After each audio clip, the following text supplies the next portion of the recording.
Dear Nanay at Rene, sana okay kayong lahat dyan. Okay naman ako dito sa Turkey.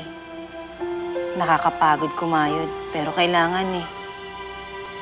Nabayaran niyo na po ba yung tuition ni Junior? Si Dindin magka-college na. Ano bang kurso niya? Napaayos na ba yung ref? Konting tiisa lang, pupunta na kami ng Amerika, sa LA. Doon, dolyaris na ang kita. I know you have a family in the Philippines. I'll give you more money just to send them. I'll give you everything you want.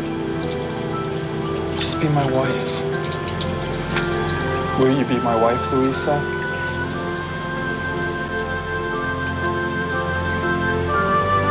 Eh, galing yata sa bubong namin to eh. Ang importante, kung anong ibig sabihin nito.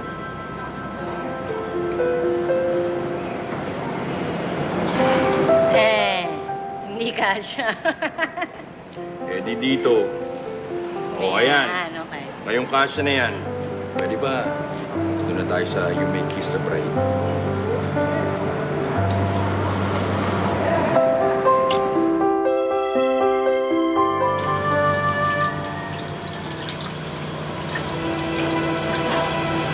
Yes, Osman.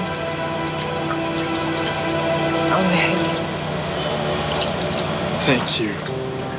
You've made me so happy.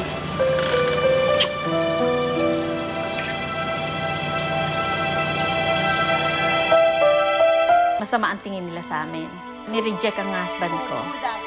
Tinakwil siya sa pamilya. But Mom, I love her. You disobey me. You choose the prostitute to be your wife.